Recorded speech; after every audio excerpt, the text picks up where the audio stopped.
Okay, so you open up this video because obviously you may have a big house to sell, or maybe you know someone that has a big house, 5, 6 bedrooms. How do you sell this house? And the reason why I decided to make this video, because I live here in the San Francisco Bay Area. My city's Vallejo, but there's all kinds of surrounding suburb cities around here that do have 5 bedrooms and 6 bedrooms for sale. Now 4 bedrooms is still pretty big, but I'm gonna just focus on the big ones, 5 to 6 bedrooms. I don't think it's much more than that. There might be one that has a little more, but that's the average bedrooms for a big house. So with that said, how do you sell it? And the reason why I'm making this video is because I was just looking around. I just know something. Now that it's summertime, more inventories come in the market. These homes that are big, that are coming in the market now, they've been on the market, some are new, 5, 6, 7 days just come on the market. But the other ones been on the market for now going on 30, 40, 50, 100 days. I saw one, I think it was 125 days. Why are they still sitting here? Well, you have to understand, when interest rates rose, the beginning of the year, or just before last year, things changed. If you're looking, a typical home right now for 5 or 6 bedrooms, probably gonna be 800, maybe 850,000, and that's being conservative. But most agents will put it a little bit lower than that because obviously, they're trying to compete. But let's just say that's the average price. Back about a year and a half or 2 years ago, that mortgage payment would probably have been what, $3,000, $3,500. Now to buy the same house, it's going to cost you almost $6,500, maybe $7,000 a month for an $850,000 home. That's a lot of money. So the buyers that can afford it are far and few between. They're out there looking, but there aren't that many. So if you have 40 houses on the market, and a buyer comes along and they want to buy one, great, they bought one. What happens to the other 39? They're still going to sit there because the people or the buyers just aren't as plentiful as they used to be because of the interest rates and, of course, higher mortgage payments. So what do? Well, I use something called target marketing. There are a lot of people out there that just, believe it or not, don't know that these houses are available. They could be multi-generational families, or they can be people from other countries altogether, or maybe from our own country, right here in the United States, like whatever, North Dakota, Florida, trying to move here, they don't know where to look. So you have to target those people. They'll say, hey, there's a house here, hopefully your house, that they might be interested in buying. And there's ways of doing that. I'm gonna show you that in a minute. So I'm gonna go over to the computer. I'm gonna show you, first of all, the homes that are sitting there, what's wrong, why they're still sitting, and what we're gonna do differently to actually increase the possibility of selling your home, faster, of course, and for the best possible price. Because keep in mind, people or buyers that look on Zillow or Trulia, Redfin, the typical home out there is 3 bedroom, 2 bath, 3 bedroom, 2 bath. That's all they want. That's what they're looking for. So they don't even bother looking on Zillow for those type of homes because they know they don't qualify for that and they're not looking for that. The actual seller's agent who put the home on the MLS may have a little bit better luck because they're looking hopefully to find a buyer's agent that has that type of buyer, one that's coming from out of the country or is a multi-generational family type of buyer that'll be willing to actually pay what they're looking for to buy this 5 or 6 bedroom home. But again, when you put them out there like this, you're just going through a needle in a haystack hoping that someone's going to buy it, and then of course when someone does, the other homes still sit there. So to actually put your home above the competition, I'm going to show you how we're going to target the actual buyers that are going to come and look at your home, the techniques we use, at least that I would use, and hopefully get these homes sold faster and for the best possible price, especially if it's your house. Let's go check it out. Okay, so I zoomed in as best that I could because I know 99.9% of the world are watching this on their cell phones. So if you turn your cell phone sideways, you might get a little bit of a bigger picture. And I'll show you stuff here that's happening. So like I said, first I'm going to show you what not to do, okay? And I'm here in Vallejo. In Vallejo, we found 8 homes. There are actually 8 homes for sale right now. I was planning on making this video a few weeks ago, and I saw there was only like 5. And I guess, like I said, there's a little more inventory, and there's some new homes coming in the market. I'm going to show you what's going on here. So this one, you can see how it all works out here. This is DOM. Let's see if I can make that screen a little bit wider. No, I can't. Okay. DOM stands for days on market. CDOM stands for cumulative days on market. If they match up like they are now, 10 and 10, that simply means from the day they put it on the market, it's been on the market 10 days consecutively. Sometimes what will happen is like they'll put it on the market for 15 days, a pipe breaks or whatever. They'll take it off the market, take a week or so to fix it, and then put it back on the market. If that's the case, these numbers will be different. And that's to be fair, because you can't say it was on the market 22 straight days when you actually took it off and put it back on. If you want to do that, you have to start over again. You have to wait 30 days and then put it on as a brand new listing. But that's all technical stuff. But anyway, so that's what that means. Of course, original price what it is now. With the list price, you can see it's only 10 days old, so they should always match pretty much there. Then as we come down here, we got pictures. Everything's you know, in media, you got to have a good first impression. You have to understand, you're asking, you know, hundreds of thousands of dollars from a buyer, and if you make your house look cluttered or empty or dark, and you can see these are all cell phone pictures, you know, lights were turned off, it just looks just really cold and lonely. I want to buy it. It just looks haunted sometimes. Can't say that it is, but I'm just saying it's not the, look at the front picture. You got cars in the driveway, the grass is dead, you know, you got half the house cut off. You don't see anything that you like, so that's not a good thing. Down over here, we actually have what it shows that what it is: 5-bedroom, 3-bath, you know, square footage. There's no pool. All the you know, it's on over 800,000 square foot lot. And you scroll further down, this is what you get, what they call the public notes and the confidential notes. Start off with the public notes. This right here, the public notes, is what you would actually see on Zillow, Trulia, Redfin, etc. It says here that's occupied by a tenant. Okay. The directions, of course, everything's over here. Then on the public notes, you would see stuff like large home in a, you know, what's it called, Fairway Highlands subdivision. You know, it talks about what it is. You know, Vista offers 5 baths. You know, 5 bedrooms, 3 baths, etc., etc. That's just stuff you would actually see on Zillow. I'm not going to read all that to you right now. Over here, though, we got what they call confidential notes. I always read this when I'm taking buyers to the actual home. Make sure that what I'm getting into here, if it's something that's worth seeing. Open house only. It says it's a probate sale. Well, that explains why the house looks so lonely. A probate means someone actually passed away. Sometimes they'll have to disclose if they passed away in the home. It doesn't say anything about here that, or it doesn't say anything about that here. Okay, so basically, you know, they'll also get disclosures that will confirm that, because some people, of course, religions, cultures, they have a thing about that. But most likely somebody died, and now what's happening is they have to sell the house, and the next of kin or the family or the kids are taking it rather than renting it and fixing it and, you know, doing all that. Just want to sell it as is. So that's pretty much a price that we saw up there. It's an as is price because it needed somewhere. What was the price? $549. Okay. It also says basically, you know, who has opened up the pre-escrow. We'll talk about that later. No reports or inspections. Property sold as is. As I just told you, as is condition. So most likely it was owned by their parents. I know, because my parent, you know, one of my parents passed away, and the house is pretty much, you know, ransacked, and then you sell it as is. Or some people actually put money into it and try to bring up the value, but depending on what the family wants to do, that's what they do. I come down here to see if there's any HOA fee. There is not. I look over here for, there's a link, what is it, right here. See, well, as the houses get nicer, sometimes you'll see what they call unbranded and branded media links. Those are videos. So the videos are very important. It gives a really good perception of what the home and what the buyer's getting into. And lastly, right here, it says compensating selling office, 2.5. That's basically a fancy way of saying the buyer's agent is going to get 2.5 of the sale. And most buyer's agents, when looking at homes, they always look at the commission. And there's a reason for that. I'll tell you about that as we go on. Next house. Now this one here, look at the days on market here. You can see, can I make that wider? I should be able to make that wider.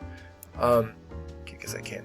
Anyway, so this one here, basically, you can see it's been on the market for 222 days consecutively. I remember this house. This was the only picture, but I guess now they decided to add some more pictures, which aren't very good. It doesn't get, you know, they're all different sizes, pictures of meters. I don't care. I'm sure it's like a duplex or something, or maybe we'll find out in a minute. Look at the price. They went from $699, okay, and they did lower it from, you know, to $699 to $649. By the way, this is something that you should not do. You should never want to put $699, because what's happening is you're going to price yourself out of a buyer looking for a house for, say, example, $700,000.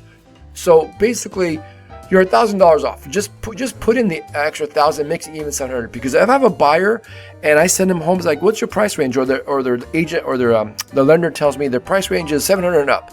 Well, guess what I'm going to put in the MLS? We have something called an MLS notification saying, basically, I'm going to send you emails of homes in that price range. So basically, this seller could have missed out on people, or is missing out on people looking for homes in the $700,000 range or above, all because he decided to put it on the market for $699. Not a good idea. Okay, so same thing here. See, this price, when they first put it on the market, it was, this was the original price was $699. They dropped it now to $649. And again, people are looking for homes in the $650 range or above. This is not going to show up in that search because it's $1,000 off. Not a good idea. So that's what's wrong with this one here. As we go further down, what else we got here? We got, okay, here's a good example. The typical commission is 2.5 or 2.50 for the compensating agent. When buyer's agents see this, I don't want to say it's a red flag because it's a little unethical. They're supposed to show their buyers homes at anything they want to see. But because the fact, I mean, we'll probably see some lower as time goes on. We'll check out in a minute. Well, like I said, all buyers agents, including myself, the first thing we look at is the commission. What am I going to get compensated for showing my client this home? So the reason why it's lower is because he probably negotiated something with the seller and to give him a discount, which is fine. But when you give the seller a discount, you have to discount it on the seller's agent side, not the buyer's agent side. That's not really ethical. And some brokers, I don't know whose broker is, but I work for XP. XP will not allow that. If you want to give a discount, I have to discount my end, not the buyer's end. Because what's happening here is he's giving the client a discount, which is fine, okay, but you cannot discount the buyer's side. You have to discount the seller's side. In other words, the seller's agent representing the seller should take the discount. So he's probably said, hey, Mr. Seller, you list with me, I'll give you a discount. I won't put it in the market for 6% commission. I'll only charge you 5.5%. So what he did here was he basically, because this is supposed to be 2.5 always. The buyer's agent should always ethically get 2.5. Again, commissions are negotiable, but here's the problem with this. First of all, my agency, EXP, won't even do this. That they say if you want to discount it, like for example, if I told my seller that I'll give you a discount of 0.5%, so rather than charging you 6%, I'm going to charge you 5.5. I would have to give the actual buyer's agent 2.5 consistently, and rather than me getting paid 3.5%, I only get paid 3% of the commission because I'm going to discount my 0.5%. And that's only fair because what's going to happen now, they're not supposed to do this, but buyer's agents will get discouraged. Say, you know what, I'm not going to show my client this house because I'm not getting compensated fairly for this. But if the actual client saw this on Zillow, for example, or Trulia, and they really want to see it, then of course he's obligated to take them. But you know what they'll do? They'll say, hey, you know what? Okay, we'll look at that house, but let's look at houses A, B, and C first, because those look like a nicer homes. And it doesn't matter what the price is, because the agent probably saw they're getting paid 2.5 for that, and they'll show this house last. So when you do this, or if your agent does this, they're doing you a disservice because they're discouraging the buyer's agent to put this on top of the list. They'll either put it on the bottom of the list, or worse yet, they won't even bother showing it to their client. So don't do that. Next house. Okay, this house here has been on the market for 8 days so far, and the pictures look good. We can zoom in a little bit bigger here. Look at these pictures. I should have done up the other ones, but look at they even put a little, what they are, which is fine. You can do that. This looks great. It's like, I think it's a townhouse actually. Yeah, maybe. So, professional pictures, bright, everything's nice and even. Now look at this. This looks like a house. This is why they're going to get their asking price or better, because they're showing it off like a house that's worth what they want for this. They want $719,000. Yeah, they got to, this is presented well. Do they have any media links? Let me see what's going on down here with the media links. Yeah, there's an unbranded media. So this is actually a video. Let's see what it looks like here. What's this mean? Okay, how to explore, click to walk around. Oh, they got what they call, you can, what do they call this? iGuide.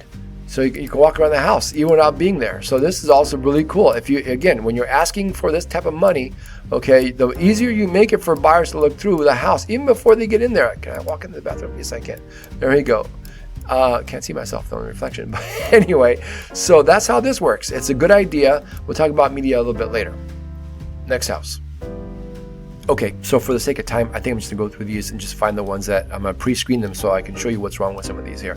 So this one here, beautiful home. There's actually nothing wrong with it. If you look, you can see it's unstaged. And then I think there's one, I thought I saw a picture where they did a virtual stage. I think this is it maybe. Yeah, see, you can see it's the same picture. They basically virtually stage this. This is all computerized furniture. And then they show you what it looks like when it's empty. Because I guess the house may be empty. Same thing here, maybe. Yeah, well, I can tell the furniture. After a while, you can see it looks pretty real. I mean, to the naked eye, it doesn't look like it's like it's fake. But I've been doing this a while, knowing that most likely it's and that's fine. You can do that. It's a visual thing. You have to disclose though that the furniture, as you can see here, is not real. And that's why either you disclose it or you show the picture, and the buyer's agent say, you know what? Look at this house here, but when we go there, it's gonna be unfurnished. They just did that for show because you can see the actual bedrooms are no longer furnished. But here's what I want to show you what's wrong with this house. This house here has been on the market now for 37 days. Why so long? It's a nice looking house. Look at the price, $675, $16.5. So the price hasn't changed. Come down here, and you read the privacy notes, and this is what we got. So as I come here to the public remarks and confidential remarks, this is what we see. So on the actual public remarks, you see the whole thing, beautiful, well-maintained home, very desirable neighborhood, 5-bedroom, 3-bath, convenient for this, convenient for that, step inside, this is really great. Okay, that's all great. That's what the actual buyers see on, like I said, Zillow, Trillia, Redfin, all those public sites. But let's take a look down here in the confidential notes, and this is what it says here.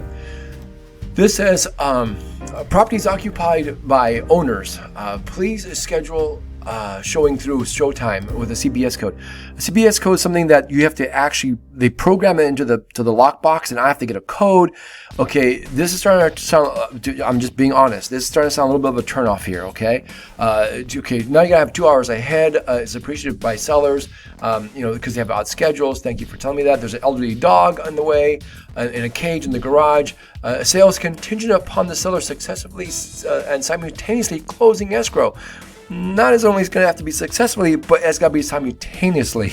That's getting to be really hard. So that means if I have buyers that really want this house, there's a couple of things they can do. They can actually put the offer in, get the offer accepted, and then they have to wait until the seller finds a home. Hopefully they'll find one in time, because it says here, seller's already pre-underwritten, which is good, and he's actively looking. Seller may also need a short rent back. Like I said, since he needs time, you might not be able to move in right away. And then, of course, you could actually have the right to charge him rent for a short period of time. Normally, it's under 29 days. It's considered just what's it called? Seller being possession. If it's after 30 days, it becomes a tenancy. Then it gets more legal. You don't want to do that. Hopefully, they'll need a short rent back of 29 days or less. So it's a good house, but there's some things you got to work around. So if my buyers actually want to see it, we could put an offer in. It's just not going to be, a closing overnight and an easy peasy deal. It's a good deal. I mean, you offer a fair price. What do they want for this? They want $765. Okay, and they actually it's been on the market for 37 days now.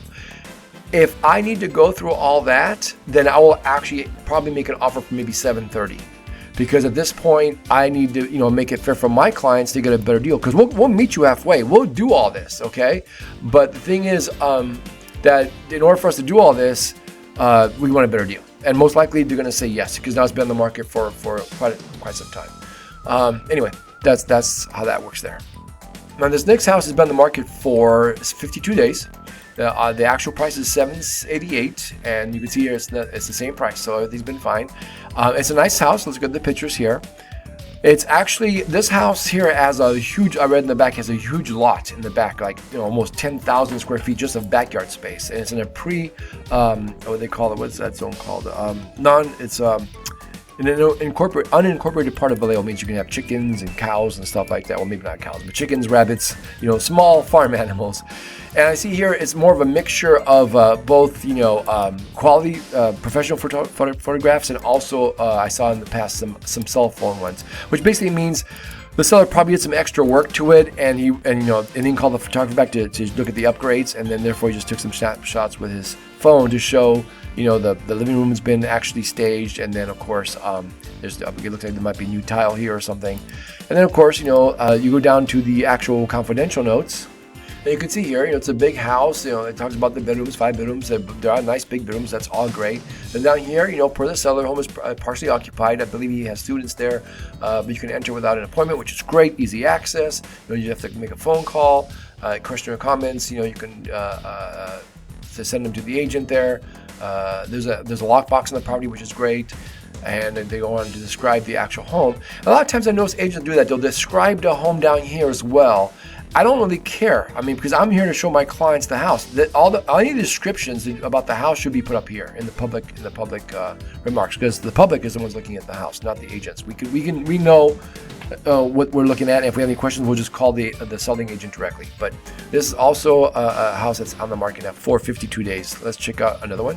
Okay, let's look at this house here. Also in Vallejo.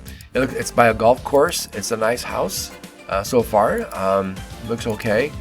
Pictures are not professional. I can just tell with just done by, except for the drone shots here. But it looks like all I got is a bathroom, a backyard, and a front yard, and a drone shot. So where's the rest of the kitchen? Okay, so where are the rest of the pictures? I don't know what happened here. Let's see what's going on. You can see here, the notes aren't very plentiful. It simply says beautiful and gorgeous house. I wish I would know that. So they're probably banking on the fact that since it's in Hindenbrook, which is one of the nicest area in Vallejo, it's a private community. There's a golf course. That's where the golf course came from. I've been there many times. Yeah, but what's going on here? It's a 5-bedroom, 3-bath, and they say it has panoramic views of the hills. Home is stunning and priced to sell. What is the price on this house? This house is going for $918. Well, look at here. Well, it wasn't priced to sell for that much because it was original price was $950. Now it's $918. So they dropped the price on this house and it's still sitting there. Probably because I don't know what the house offers. I just see 6 pictures: the bathroom, the backyard, and a drone shot. And over here, it simply says on the confidential notes, call the listing agent with any questions, an appointment to show. So I guess it must be occupied.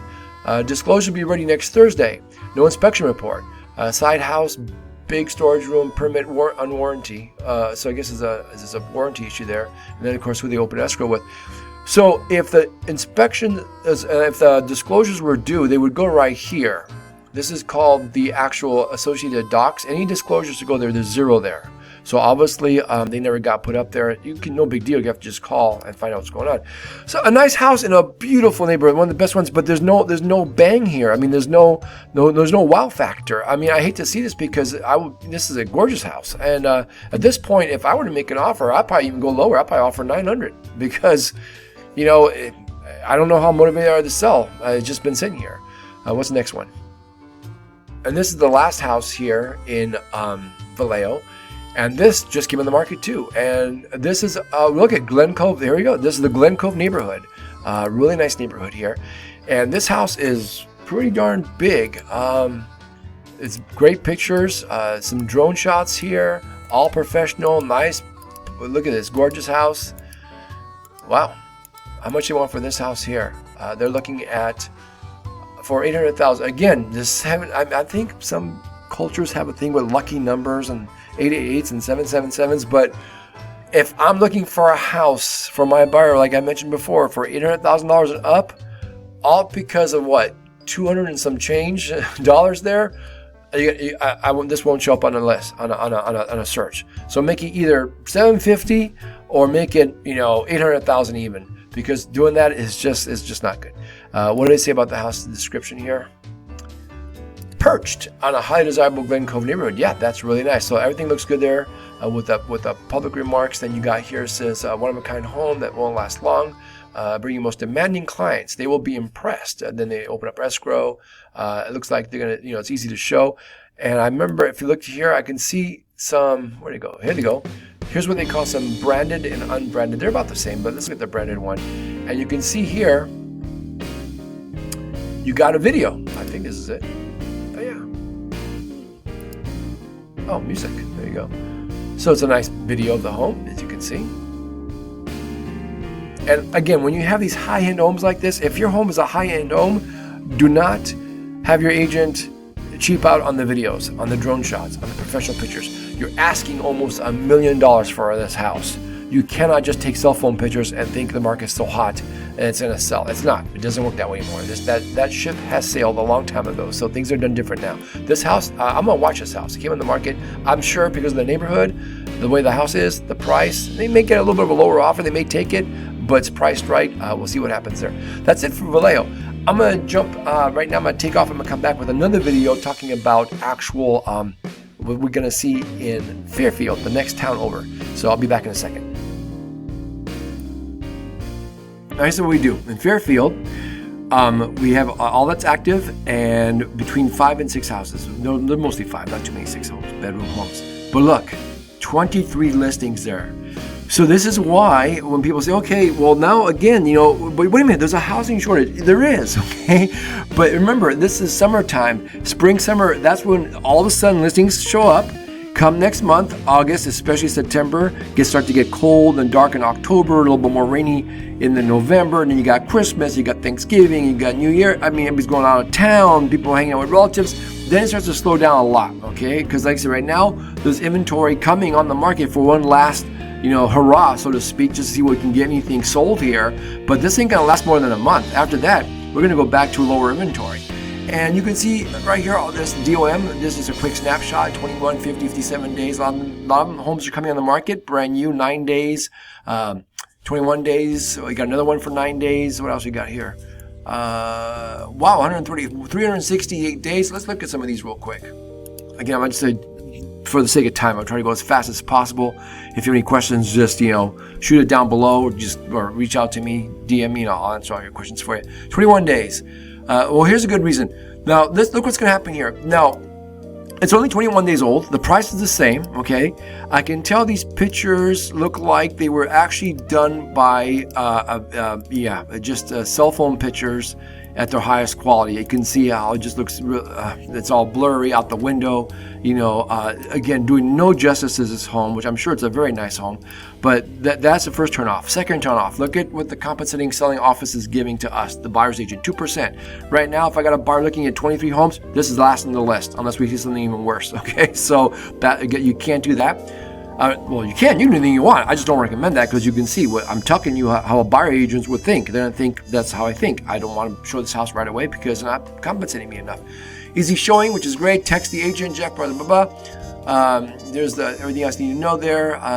Easy showing, text the listing agent. Prior to showing, there's this number with your name and DRE number before going to retrieve seller door code. Okay, now go. There's a code for entry. Okay, buyer's offer. Please submit your RPA proof of funds.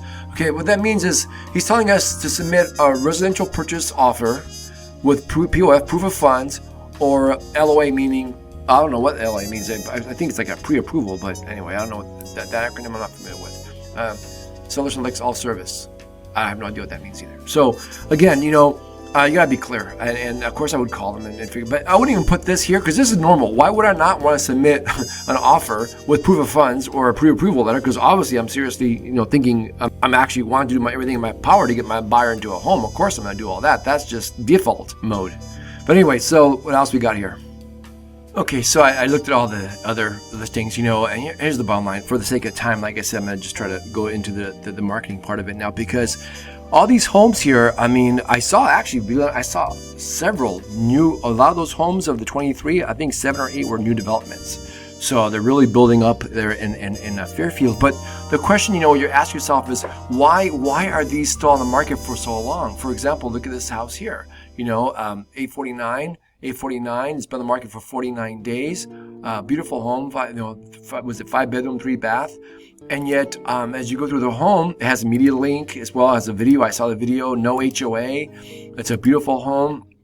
It's all like just really, this is one of the neater homes. I actually like this house a lot.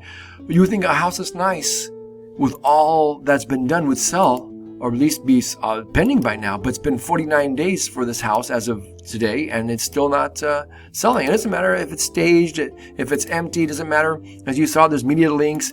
It's on the MLS.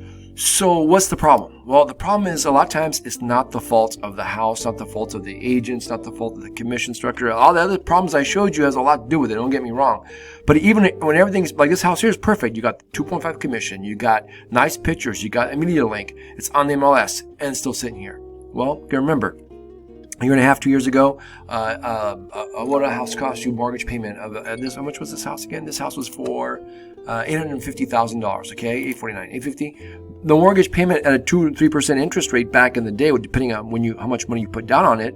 2 years ago, you could have got this house for about $35, maybe $3,800 a month. But today, even with the same, what's the word I'm trying to find here? Credentials, it's the mortgage payment's going to be probably almost $7,000, maybe $7,200 a month.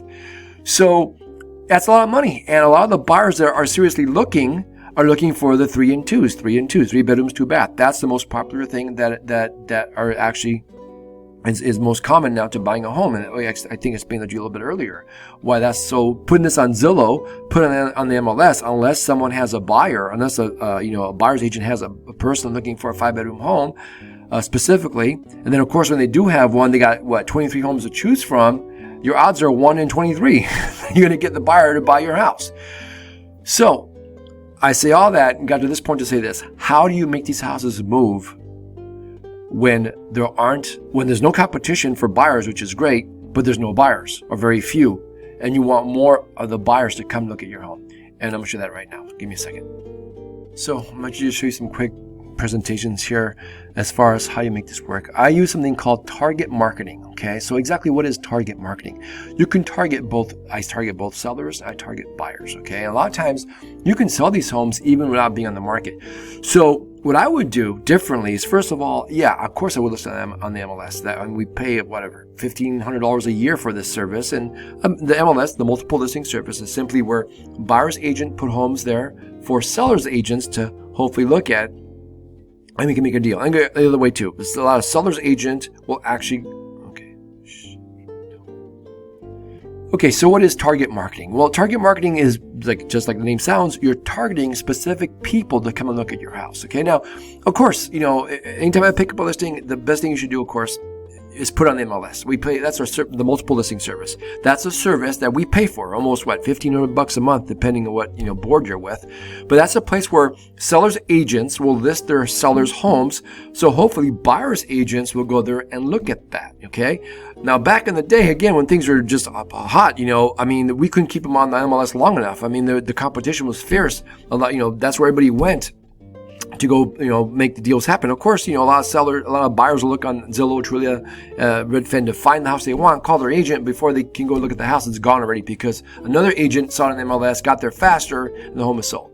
Well, like I said, that ship has sailed a long time ago. Now, as I just showed you, homes are just sitting there, especially the big houses. So how do you get buyers that are looking for a big house know about your house? And that's what we call target marketing. The first thing I would do, like I said, step one, put it on MLS, okay? The second thing I would do is go get a marketing mailing list. You can just Google mailing list companies or whatever, like I just did here. They're all over the place. I have a preferred one that I use. I'm not going to give out the information that's more privileged because, there's a competition still. If other agents are watching this, they know what I'm doing. But they can choose, they're all out here. Basically, all you're doing is, as you can see here, a mailing list of collection of names and addresses used by an individual or organization to send material to multiple recipients. The difference is this: when you call one of these places up, okay, you find out if they specialize with real estate mailing lists, and you're asking them, listen, that you would call them up and say, I have a listing that I want to actually get some direct marketing to some buyers that may be interested in this home. And you tell the mailing list company, if they do real estate mailing lists, that you want, the agent will actually call on your behalf if you're selling the home and say, I need a list of buyers that are moving from across the United States, wherever, they can pick random states, coming to California, especially in the San Francisco Bay Area, especially in the East Bay or wherever you may be, that are looking for a 5-bedroom home. And they'll know this because they'll say, find me a list of families that have at least 6 people, 7 people, or 8 people in the home. Or find me a list that has a multi-generational family, okay? They can have this, they have this information. Believe me, a lot of stuff you can do is free, okay? In fact, if you go to Google right now and just go to, I think it's called fastpeoplesearch.com, just try that out. Go to fastpeoplesearch.com, type in your name, and you'll see all your information come up. Where you live, your phone numbers, where you lived before, who you're related to, who your associates are. Yeah, all that, it's scary, but that's how easy you can find yourself, how easy people can find you. Now, it may not be totally accurate. Of course, you might see some stuff that's not perfect, but that's what you get for free. For free, you get a lot of information that may be relevant or not really quite relevant, but enough for anybody to find out more about you. Okay, but if you pay for something, it gets a lot more accurate. So your agent would say, okay, Mr. Mailing List Company, I got a house that I have to sell. I want buyers that are moving out of certain states towards California. I want them to have a family of at least 4 kids, a married couple making anywhere between $250,000 to $500,000 a year, because obviously your house is a little more expensive. They have to have excellent credit because you can have all the money in the world, but if they have crappy credit, deals will fall apart. Trust me, it happens all the time. And they have to have a 2-car family. They have to be a 2-car family, and they have a dog named Spot. Okay, that's how specific they can get with these lists. And it's not cheap. I think a list of about 250 people is around maybe about $300. Well, I take it back. It's between 250, 300, around there. They always ask for, now, of course, when you get this list, not all 250 people are going to show up or be interested, but the more names you buy, of course, the better the odds. But the odds are even better because these people, that's another thing I forgot, the most important thing. Ask them also, I need buyers that have been pre-approved. they can get that information as well. Once you have that information that a buyer's, looking for a home, coming out of the state into California, has 6 or 7 kids, is married with 2-family car, make $250,000 or better a month, has a dog named Spot, and is pre-approved for a loan, they're gonna and you send them a picture of your house. There's a way to do that. We'll talk about that in a second. Of course, that's gonna be a better target than someone just looking on Zillow or Trulia or hoping someone will see your listing on the MLS and pray that someone's gonna buy it. So that's the second step. Get a list. The third step is, what do you do with this list? Well, we're going to send them this postcard. And so this is what the postcard looks like. And I got to reword it. I've used this when I was actually doing open houses, but it's the same thing. Awesome home coming soon. Open, or I could say awesome home, not on the market yet, or something of that effect, because it's like it's an older postcard. But nonetheless, once you get that, it says viewing by special invitation only. You and your family are cordially invited to tour this beautiful home located at 123 Banana Street here in Vallejo. Call on Saturday, September 12th from 1 to 5 p.m. Refreshments will be served, and all preemptive offers will be considered before an open house the following Sunday. This is a reason for this, and I'll explain the wording in a minute. Please be sure to bring this postcard. It's your invitation. Now go under the strap to home. If you have any questions, you can call me. So what does this actually entail? Well, first of all, look what we say here. It says basically refreshments will be served. You got to have food. People will always show up for free food. Depending on the house. If it's a beautiful home like the one we just looked at, yeah, just bring the wine and crackers and cheese and just go all out. Yeah, if it's a 3.5, this also works for, smaller homes too. If it's a smaller home, 3-bedroom, 2-bath, just bring some finger food, some nice stuff, some Cokes for the kid and for the kids, and everything is fine. So basically, it depends on the house what you want to bring, but bring something. They don't want to just come up to an empty house, especially if the house is vacant. You're gonna have to, make an invitation from the come. Food always works. Then look what else it says here. All preemptive offers will be considered before the open house the following Sunday. So remember, the buyer that's on this list is going to get this postcard. They're like, oh wow, this is a house that we've been looking for. They're going to have an open house after our invitation. They'll probably say, oh honey, let's go look at this house. This looks like it's something we want to do. And they're going to have an open house next week, and there'll be more people there. Obviously, this is something I want to go look at, thinking there's no competition. Well, 250 postcards that you send out, I guarantee you 7, 8, 10, I think the most I had was 12 people will actually show up, okay? Who cares? All you need is one buyer. The problem with these 12, 5, 7 people, depending on how many show up, they're all qualified because you sent them a letter paid for by your courtesy of your mailing list company that they actually are in the market, make enough money, have good credit, have the kids to justify looking at your house. So if they come and they make you an offer, sometimes they'll say, hey, can we make an offer now? That's called a preemptive offer. That's making an offer before it gets listed on the MLS. And that's why we're saying it will be considered, before the open house. So in other words, if you cut a deal today, we won't have an open house. I'll take it off the MLS and we go pending and we're in contract and the deal's done. It happens quite often off the market more than it does on the market these days. So that's very powerful, along with the fact that if it doesn't work out and you get no preemptive offers, guess what? Next Sunday, you are going to have an open house. And that works a little bit different. I don't have the postcard for that yet. That open house is going to show basically you're going to have a raffle. And open houses, a lot of sellers think that, well, you can use my open houses for bait so you can get more business. Well, heck yeah, we're using it for bait. But here's the thing. The bait we're getting, okay, most of these people, when you do an open house, it's more generic. There's no postcards that went out, right? You have signs. By the way, speaking of signs, most agents have like 5 or 6 signs. I have 13 signs. I lost 2. I had 15. I lost 2 signs. I put them out everywhere. Because even though it's generic traffic, or I call it organic traffic, most of those people will not be able to afford the 5-bedroom home. And it's like, oh wow, this is the house. I didn't know it was 5 bedrooms. We're looking for a 3 and 2. Fine, sign my sheet and put your name and number. I'll call you later. We'll find you another house later. Right now, I got to focus on selling this house. How's that, baiting your house? Yeah, I got more business for future. Has nothing to do with yours. It's like comparing apples to oranges. They're looking at 3 2-bedrooms home. You got a 5-bedroom with 3 bed. There's too much of a house for them. They can't even afford it. So I'll deal with them later. But, the national average for selling homes at an open house is 2%. I've been doing this for 13 years. Of all the open houses I did, I've sold 3 of them as an open house. So I'm 1% above the national average. Now, I don't know if they go by year or by month or whatever, but I'm saying overall, it does happen. Oh, that's a long shot. No, it's not. It's an open house to actually give your home more traffic. And if they show up and they can't afford it, they may know, their uncle's, son's, daughter's cousin down the line who has happened to be looking for a house. You don't know that, okay? Another thing I do before the open house is I walk the neighborhood and I put, flyers out. In fact, I have one. Let me see if I can find that one. Yeah, I did find it. So here's the open house I did in Antioch a while back. It just simply says that I put this right in there on their door screen. Maybe about 2 hours before I get there early, 2 hours before the open house. I do neighbors only from 1 to 2 p.m. Okay, it might be on a Saturday, or I might do back to back, with another house. But neighbors only open house, July 18th, 1 to 2 p.m.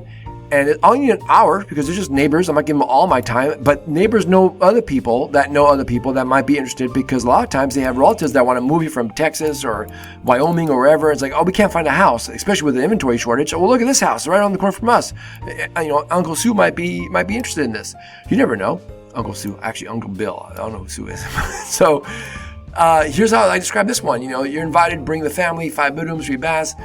Actually, this was a 5-bedroom home. So, and I remember this open house. The only thing I didn't do at the time, because I always try to improve my strategy, is a raffle. Now I do raffles. That really gets them in. So once they come in, there's going to be a thing. Come in, sign up for the raffle, enjoy some free food. You get a chance to win a prize. And of course, I got my agent's name over here, my loan officer's name over here. And then, of course, my information here. And neighbors I sold, again, out of those 3 open houses, aside from those, one of those was a neighbor that brought in their mother who bought the house sometime later. Anyway, as I was saying, yeah, that's pretty much just about it. As you can see, the MLS still works. Of course, we're going to put your home on the MLS. That's something, that we're, that we need to do. But I no longer put all my eggs in that basket anymore. It just doesn't work as well as it used to. 2 years ago, before, as soon as you put up on the MLS, buyers agents were just ringing your phone off the hook, making appointments where you can see the house. I'll be gone in a week. Like I said, that ship has sailed. It's no longer around. So, and now that the buyers, they're out there, like I told you, there are buyers out there, but there's far and few in between. And the ones that are out there are mostly looking for 3-bedroom, 2-bath, because it's your common home for your common single-family residence. The 5 bedrooms and higher buyers are extremely rare. And the only thing is that either they don't know about the house, or there's not a good inventory of the homes, or when there are inventories, they're going to pick one and leave the other ones hanging. So you have to really focus on getting those buyers. And like I said, target marketing, you pay for this. Not you, but the agent himself, we actually pay for a list of specific people that are looking for a specific house in a specific neighborhood with a specific price. Now, there's a lot of specifics there, okay? But my point is, that's what you're doing. You're focusing in on exactly someone who's going to be more apt to actually look at and buy your home than someone just going to be coming around to kick in the tires and not sure what they want. So anyway, that's about it for now. I hope you enjoyed the video. I hope you got something out of it. If you have any questions or comments, feel free to put them below. Of course, I read these whenever I can, or just reach out to me directly and answer any questions you may have. Okay, I didn't think this video was going to bleed into Saturday, but here it is, Saturday afternoon, and I'm just wrapping things up. Testing? What? Are you testing? No, this is it, Seb. Thank you. But anyway.